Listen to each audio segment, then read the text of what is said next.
За ингээд энэ хүү үйл ажиллагааны сэлхийг хагална уу хэмээн бид маркетингийн холбооны ерөнхийлөгчдөө бахархалтайгаар одоо үлдэхэд бэлэн байна. За яагаад гэвэл тэр Cannes Lions Festival of Creativity-ийн outdoor төрөл Монгол улсад төлөөлөн шүүгчээр ажилласан байгаа.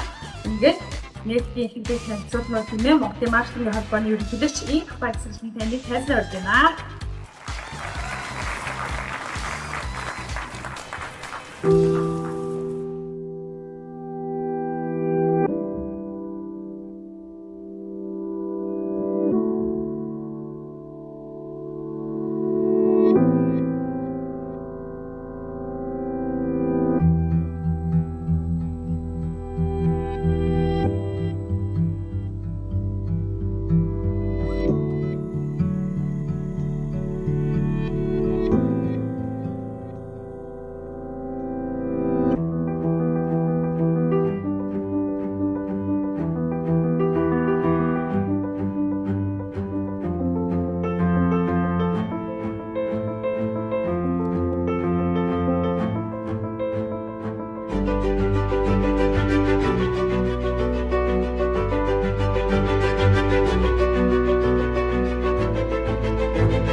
Leonardo DiCaprio нөгөө Оскарын шагналах гээд асар их олон жил үлээсэн байдаг. Тэрнтэй адилхан LVMH-ийн 75 брэндүүд Cannes Арслан наадмын шагналыг авахын төлөө маш их шаргуу хөдөлмөрлөж байгааг та бүхэн сайн бичлэгээс харлаа. Энэ Cannes наадмын хувьд бол тэр Нобелийн шагнал, за Оскарын шагнал гэдэгтэй адилхан бүр 1954 оноос хойш эхэлж энэ хүү шагналыг маркетуудад, брэндүүдэд олгож ирсэн байгаа. Тэгээ өнөөдөр Монголын маркетингийн холбооны зүгээс та бүхэнд энэ жилийн голлох үйл явдлууд юу байв? Тэ? Бидний хувьд бол өмнө нь дэрэгдээс нь үздэг байсан бол одоо дунд нь орж илүү ойроос оролцох тэр боломж бол өргөн дэлгэр тохиолоо. Жил болгон бол бид нар компаниудыг уриалдаг те энэ сууж байгаа компаниудаа оролцоод ирээч гэдэг. Тэгээд төсөв батлуулж чадсан компаниуд маань бол бас хүлгийн жолоогоо залсаар байна. За Монгол улсын павильон танилцуулагдсан. Давуусын чуулга уулзалтанд Монголын хаус гэдэгтэй адилхан Cannes наадмын талаар төр засаг маань хүртэл одоо ойлголттой болоод өв соёл уламжлалаа танилцуулъя гэж явсан байна. За үүнээс гадна манай Догигийн хэлснээр бид нар Cannes болон түүний Азийн салбар наадмуудад шүүгчтэй болж чадсан бас энэ жилийн бас нэгэн үйл явдал байгаа. Гэхдээ нэг чамлууштай зүйл байгаа. Тэр юу вэ гэхээр за 2017 оноос хойш бид нар заал дүүрэн захирлуудыг цуглуулаад энэ арга хэмжээг хийж байгаа. Одоо болтол энэ Cannes наадмын одоо аль нэг төрөлд те медиа юм уу, аудитор юм уу, ТV юм уу аплай хийж байгаа хүмүүс гарч ирдэг вэ. За нэг түүхээс хуваалцвал 2013 онд Ogilvy гэдэг компани гэдэг те тэрний Парис салбараас нэг Cannes Арсланд нэг бүтээл нэр дэвшүүлсэн юм байна л та. Тэрнийх нь арт директороор ажиллаж исэн Эрдэнэ Чимэг гэх охин байдаг.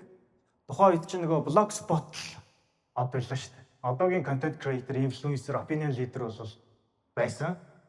Тэгээ влогийг уншиж байгаад харсан чинь манай охин маань 22 настай да. Сургуулаа төгсөөд дөнгөж 1 жилийн дараа 3 Cannes Арслан авсан байна. Effie гэдэг аварц байдаг. Тэрнээс нэг медаль аваад London International Awards-аас дахиад 3 голд медалийг түүсэн юм байна. Тэр компанид ажиллана юу гэсэн бэ гэхээр sharing can гэдэг нэртэй. Та бүхэн одоо дараа нь интернетээс хайгаад үзээрэй. Лаацтай ундааг салгаад би биендээ happiness бэлгийа гэдэг концепцоор бол одоо мань хүн бол app director болж ажилласан. За тэгээд би Монголын Ogilvy гэдэг одоо тухайн үед бол байдаг байсан. Найзтайгаа хамт одоо блог нь уншиж чад хайж олоод дэлхийн хаана байна те очиж уулзаад ярилцах боломж тохиож исэн. Тэгж бид нар дэлхийн наадмуудын талаар ойлголттой ороод одоо Монголд ирээд хамгийн түрүүн шууд одоо анхныхаа агентлагийг бол нээж исэн. Манай охинтой уулзж байхдаа би бол одоо ингээд цэгэр сорочгийн цамцтай те нэг юм 10 жилийн хүүхэд чиг залхатлан асуулт асуусан. Тэрний хүчинд өнөөдөр бид нар энэ Каны наадам дээр Монгол улс маань төлөөлөлтөй болсон болов уу гэж бодож байна. За блогспотоор эхэлсэн түүх маань Coffee-Net discussion болоод байгаа газар нь очиж уулзаа. Тэгээд Каны наадмын энэ сонь сайхныг сонсоход мань хүн өөрийгөө 22 настай гэж голсонгүй. Каны наадмын 30 хүртэлх насны залуу маркетруудын тэмцээнд орно гэж өөрийгөө дарсангүй. Шууд үндсэн тайз руу шагналд нэр дэвшүүлсэн байгаа. Тэгээ энэ түүхээс авч үзвэл бид нар дандаа үзэгчийн судалт бол асуугаад байт юм биш ээ. Монголын дуу хоолой дэлхийн тавцанд гарсан миний ихтгэл дээр гарч байгаа хамгийн ихний сториг та бүхэнд хуваалцлаа. За үүний дараа шүүгч гэж яг юу идэм бэ гэдэг харахаар. За энэ жил монголчууд нөгөө шилдэг маркетруудаа тодруулж байна те. Тэгсэн чинь Каны наадам дээр дэлхийн шилдэг маркетраа тодруулж. Тэр нь Apple-ийн Vice President of Marketing гэдэг. Thor гэж залуу байна та. Одоо энэ жилийн үед бол одоо үнэхээр хүн төрөлхтний түүхэнд байгаагүй асар их амжилттай контентууд хийсэн нэрээ. За манай залуучууд бас одоо Apple-ийн тухай кейс мэсүүд оруулсан байлаа. Та бүхэн таалан сойрхох байхаа. За дэлхийн шилдэг бүтээлч улсаа шалгаруулж байна. Хамгийн шилдэг брэндэд тодруулж, компани тодруулж, энэ бүгдийн ард ажилдаг багийг 79 орны шүүгчдийн төлөөлөл шалгаруулдаг байх нэ. Эдгээр шүүгчдийн бие бүрэлдэхүүнийг хараад үзэхээр үнэхээр дэлхийн топ хэмжээний захирлууд, креатив директорууд тэгээ эдгээрийн нэг болж ажиллах нь бол миний хувьд бол одоо нэр төрийн хэрэг байсан. За 400 орчим бүтээлтээр ажилласан байна. Нэг бүтээлийг компанид ажлыг шүүхэд ойролцоогоор 20 минут зарцуулсан. Elvig-ийн, Mercedes-Benz-ийн, Apple-ийн энэ McDonald's-ийн маркетруудын хийсэн бүтээлийг нь одоо ингээд шүүх тэр үйл явцд бол ингээд асар их зүйлийг суралцж байгаа. За нэг бүтээлийг ингээд уншиж танилцахад бол бараг ингээд IELTS-ийн reading хийж байгаа юм шиг тэр их материалыг уншиж цуглуулсан. Заримдаа ойлгохгүй брэндүүдийн талаар тэр Латин Америкийн тим нэртэй брэнд, тим нэртэй инфлюенсертэй хамтраад тим компанид ажил хийж байгаа гэхээр ингээд зарим зүйлүүд нь ойлгомжгүй байна. Тэгээ судлаа явчихаар нэг мэтгэд гэсээд бараг нэг цагийг зарцуулсан байждаг. За бас нэг чаленж юу байсан бэ гэхээр одоо ингээд New York-ийн Times Square, Лондонгийн Piccadilly Circus гэх тэ эдгээр дээр гарч байгаа рекламууд чи өмнө хараад вау ямар бүтээлч юм бэ гэж селфидээр зураг авуулж явсан болохоос биш те. Би чиг хандлагаа өөрчлөх шаардлагатай болсон. Тэгээ шүтэн бишрэх өнцгөөс биш шүүн пундаах өнцгөөс харна гэдэг бол цаанаасаа гарцсан байгаа тэр дөрвөн үе шаттай шүүлтийн онооны процессын дагуу үнэлгээнүүд тавьж байгаа. За шүүгч нарыг 2 сарын хугацаанд ажиллуулахдаа 7 хоногийн хугацаатай нэг юм баяасын сургалтанд хамруулсан. Хүн ер нь өөрийн мэдлгүйгээр нөлөөнд автчихдаг юм байна л та. Одоо энэ TripAdvisor-ын жишээн дээр гарч байна л та. Гадаа ингээс бороотой, ингээс салхитай, шуургатай байх үед нэг ресторанд орсон одоо үнэлгээ өгсөн хүмүүсийн оноо нь айгүй муу байна гинэ. Айгуугүй нартай өдөр хоол идсэн хүмүүс тэр тоогоо хоолнд их өндөр одоо үнэлгээ өгöd байна гинэ. Энэ бол bias. Яг адилхан сургуулийн гуанзнаас гарсан бүргэрийг нэг нь McDonald's-ийн цаасанд боогод сурагч нарт идүүлсэн юм байна дунд сурагч. Тэгсэн чинь бас ялгаагүй McDonald's-ийн бүргэр нь илүү амттай байна гэж хариулсан. Энэ бас брендинг bias. A post-apocalyptic giraffe astronaut generated. Genghis Khan playing a guitar solo. Pixel art generated. A man holding a delicious apple. What's with his hands? Did they use AI to make this? Because why does he have 6 fingers? Why does he have 6 fingers? That's what Тэгээд KFC-ийн хувьд бол Чингис хааныг AI ашиглаад гитар тоглуулсан байсан. Тэгэнгүүт би ингээл өөрчлөгдөж байгаа байхгүй тий. Вау! Энийг дэмжиж гээ тий. Гэхдээ bias-ийн сургалтанд суусан учраас тухайн зүйл дээр яг шударгаар үнэлгээгээ тавих гэж хичээж байгаа. За Welcome to the Lions Jura Bias Awareness Training. Bias is a topic that is everywhere. 1, bias has a real-world impact, and 2, bias is linked to unfairness. For example, black athletes are often positively stereotyped as strong and fast. But when we only see black athletes as strong and fast, we miss when they're strategic and intelligent in their sport. Whilst being strong and fast are good attributes, they don't give credit for the hard work and effort that is often attributed to white athletes. And this is just one example of where a so-called positive stereotype is used to oversimplify and fails to give the appropriate respect. The problem, of course, with positive stereotyping is that it produces a similar effect to negative stereotyping. За эндээс үзэхэд бид нар ямиг generalize хийгээд байдаг. За Непалаас ирсэн, Мянмараас нэр дэвшиж байгаа, Нигерия, Монголиас нэр дэвшиж байгаа бүтээлүүд өгвөл ингээл улс үндэстнээр нь generalize хийгээл. За Америк, Англи заавал авах хэрэгтэй гэсэн үг биш. Заавал элвээ Apple чанал авах хэрэгтэй гэсэн үг биш юм байна. Шүүгч нар маш хатуу шалгууртай учраас дэлхийн нийтэд нөлөөсөн импакт байх албагүй. Тухайн community-да эсвэл тухайн дүүрэгтээ бараг бүс сумандаа хүртэл нөлөөсөн байвал өндөр үнэлгээ авдаг байх нэ. Дараагийн нэг кейс бол 32 настай нэг монгол залуу Европ техник байлдаанд авсан байна. Том компанид ажилласан. Алт мөнгө хөрлөгийг цуглуулсан.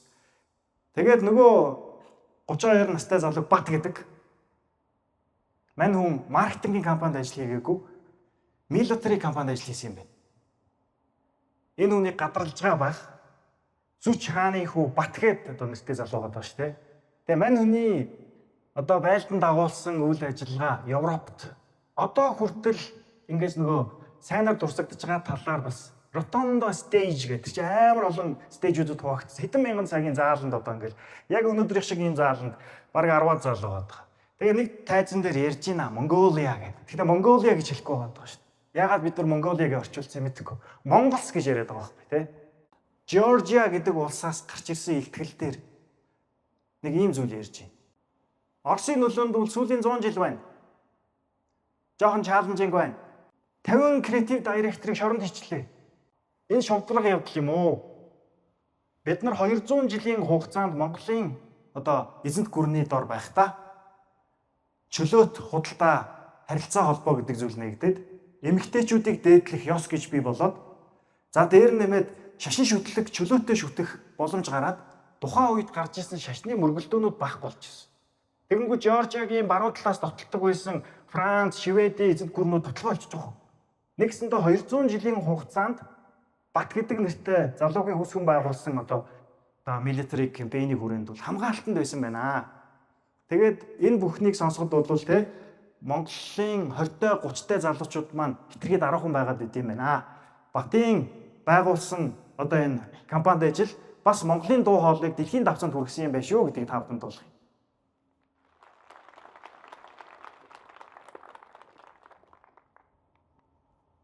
За дараагийн хэсэг дээр нөгөө LVMH-ийн надтай хамт шүүгч хийсэн юм хэрэгтэй байгаа даа. Одоо энэ CMO хийдэг 75 брендийг удирдах явал. Тэгээд ихтгэл дээр нэг сонирхолтой бэлц хэлсэн. Тэрийг одоо бүр цээжлээд авчмаар байна.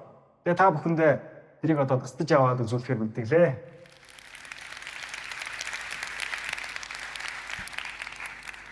On to the second C now, which is the customers. Contrarily to FMCG, fast-moving consumer goods, and for those who know me well, I spent 30 years working in fast-moving consumer goods. We don't try to meet the customer's need. If we just meet the customer need, we are dead. Тэгээд би гайхаад одоо энэ Францын компаниуд их зөрүүд байд юм болов уу гэх. Яаж юм гэхээр танах үндэстэн давсан корпорац үстэй ингэв. Үгүй шүү дээ манайх стартап компани. Яагаад гэвэл бид нар бүх брэндүүд дээр стартап майндсетийг суулгадаг. Та чинь тэгээд маш олон брендийг удирдах явуулт юм шүү дээ. Гэхдээ бид нар энийг брэнд гэж нэрлэдэг юм аа, хаус гэж нэрлэдэг. Dior House, Moyot House, Tiffany & Co гэдэг нэртэй хаусууд байдаг. Тэгжиж бид нар араа бусдаас өөрөөр сэтгэдэг. За тэгвэл та luxury item зараад ингээд яат юм биш тэгээд. Гэхдээ бид нар бараа зардаггүй шүү дээ. Item зардаггүй. Юу зардгийг гэхээр бид нар Францын соёлыг экспортлдог компани гэж хэлж байгаа. Эндээс үзэхээр тухайн компани удирдагч нар ямар философиг тээж тэр брендийг олон улсын давцанд гаргаж байгаа нь бол миний хувьд бол маш сонирхолтой санагдсан. За, хоёр дахь нэг сонирхолтой зочин бол дэлхийн шилдэг маркетер болсон энэ залуу байгаа.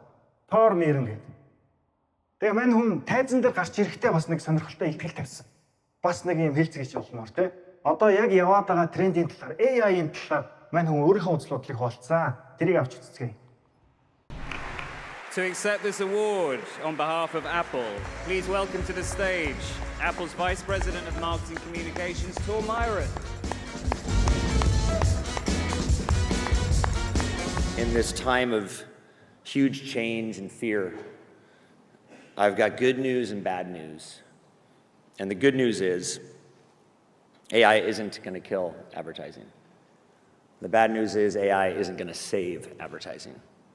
We got to save ourselves. Thank you. Одоо ингэж ярьж байна. Нөгөө Before Christ гэдэг BC гэж товчлдог байсан. Тэгсэн чинь ердөө 4-5 жилийн өмнө гарч ирсэн ChatGPT дэлхийг өөрчилж байна. Тэгэнгүүт манай эртний өмнөх Before ChatGPT 2020 он гэж ярьж штэ. Тэгэхээр storyboard хийхээс ахуулаад зохиол гаргах, copywriting, кино хийх энэ процессууд дээр AI бол асар хүчтэй орж ирж байгаа. Тэр Apple-ийн захирал өөртөө санал нэгтэй хэлж байгаа. Гэхдээ технологи гэдэг зүйл өөрөө хизээч түүхэн он цагийг авч үзэхээр урт хугацааны ажилгүйдлийг бий болгож байгаагүй гинэ. Конвейер угсралтын систем гарлаа, машин гарлаа, ийм автоматжуулалт робот гарлаа, төр зургийн ийм дисрапт үзүүлдэг. Гэхдээ урт хугацааны ажилгүйдлийн шалтгаан бол байдгүй юм байна. Тийм учраас манай хүний хувьд бол бид нар өөрөө өөрсдөө аварна, дараагийн шинэ ажлын байрыг олгоно гэж хэлсэн байна. За, аудитор төрөл гэдэг яг миний одоо шүүгчээр ажилласан төрөл дээр нэг төрлийн бус байгууллагын ажил шагнал авсан. Grand Prix гэдэг шагнал авсан. Тэгээ энэ бүтээл юу болох талаар хэдүүлээ нэг клипнээс харцгаая.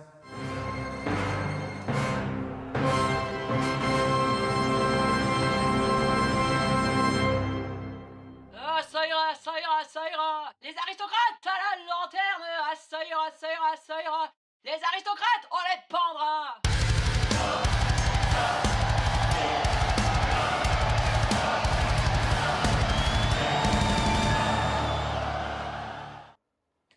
Францад маш зөрөгтэй арт түмэн 2024 онд Дэлхийн Олимпийн наадмыг зохион байгуулсан чинь урд өмнө байгаагүйгээр дэлхийн нийт хагаралдаж батрагдсан байна.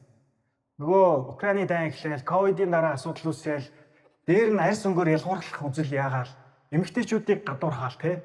Тэнгүүд нөхдүүд хэлж ин л та бид нар дэлхий дээр хүний эрх төрсөн газар нутаг учраас Олимпийн наадмыг эв нэгдлийн төлөө зохион байгуулна гэдэг. Асар их шуугиан дагуулсан тэ. Хитрхи хүний одоо олон төрлийн хүмүүс орууллаа тэр. Тэгээд Канны наадам дээр нэр дэвшсэн бүтээлийнхаа хүрээнд одоо гарсан үр дүнг нь харсан чинь нөхдүүд бид нар стадионд хийхгүй. Синам мөрнийг стадион болгоно, Олимпийн нээлт болгоно. 320 мянган хүний багтаамжтай стадион анх удаага 6 км урт голын хэрэг дагуу бүх улс орны тамирчид завтай гарч ирсэн. Тэгээд энэ ажлыг бас нэг эйженси хийсэн юм байна. Havas гэдэг нэртэй. Францын эйженси. Тэгэхээр энэ агентлагууд маань бол дараагийн түвшиндээ хөгжөөд 2 тэрбум хүнд хүрсэн медиа баингийн хүрээнд одоо хичнээн сая төгрөгөөр тооцож болохгүйс үр дүнг авчирсан. Тэгээд энэ ажлын арт талд гарсан үр дүнг кейс видео болгож үзүүлсэн байгаа. Тэгэхээр кейс видеогоо яаж хийхээс шалтгаалаад тухайн улс, тухайн баг хамт олон шагнал авах хэсэг нь одоо шийдэгддэг. Тэгэхээр Олимпийн наадмын кейс видео ямар байсан талаар бүгдээрээ харъя.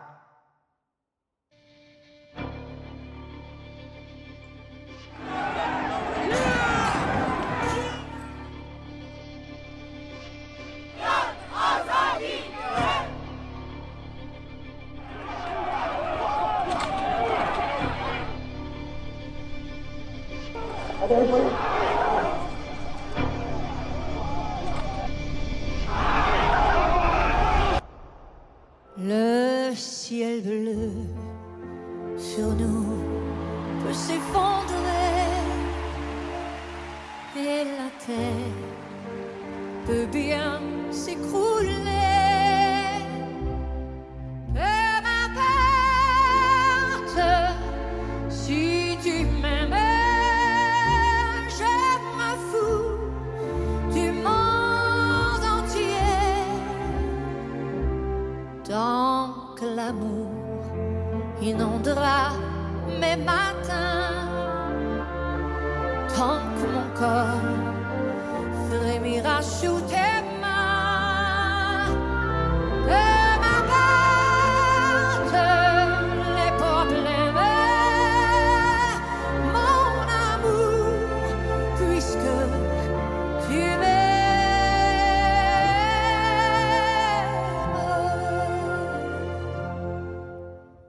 J'irai jusqu'au bout du monde, je me ferai teindre en blonde si tu me le demandes. J'irai décrocher la lune, j'irai voler la fortune si tu me le demandais. Je renierai ma patrie, je renierai mes amis si tu me le demandes. On peut bien rire de moi, je ferai n'importe quoi si tu me le demandais. Si un jour la vie t'arrache à moi, si tu meurs, que tu sois loin de moi, que m'importe si tu m'aimes, car moi je mourrai aussi. Nous aurons pour nous l'éternité dans le bleu de toute l'immensité. Dans le ciel, plus de problèmes.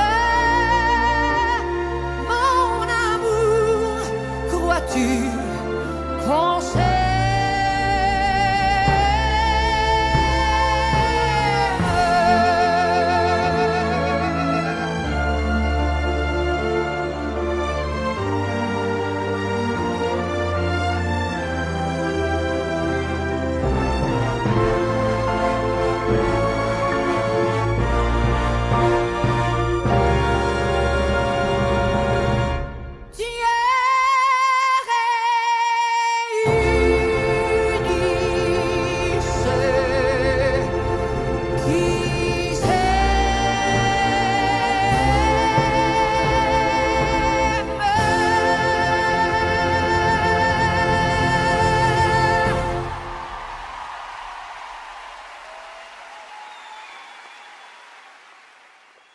Норов бацдгаа дуулахад хүмүүсийн 6 метрхүү ажил шар ус тусдаг юм гэлээ.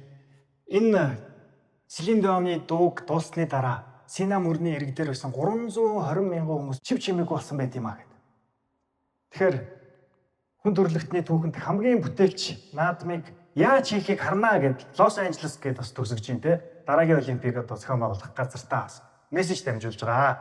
За өнөөдрийн илтгэлээр за Матил Дэлүм те Батхан Аплийн захирал Эрдэнэ Шимэг гэдэг энэ 22 настай жоо хогны талаар ингээ та бүхэндээ хуваалцлаа. Нэг ийм үг байдаг. Монголын нууц товчооны урд одоо сэрүүлэн үлдээсэн нэг өмсгөлтөр халцгай цүлд өндөр нарс мод ганцаараа ургадаггүй. Өндөр нарс мод их ойн дунд олон нам өндөр нарс модны зэрэгэлтэд ургадаг. Сэндийн дамхин сүрэн байсан. Тэгэхээр бид бүгдийн хувьд өөрсдийгөө 20-30 гэж голмооргүй байгаа. Монголын эдийн засаг 100 орны хойно явдаг гэж бид нар голмооргүй байгаа. Бид нар Монголын түүхээ санаад те өөрсдийгөө ямар хүмүүсийн үр удам гэдгээ мэдээд бидрээд өөрсдийн ажиллаж байгаа салбартаа импакт үзүүлж Монголын дуу хоолойг дэлхийн давцан та бүхэн хүргэж яваарай. Баярлалаа.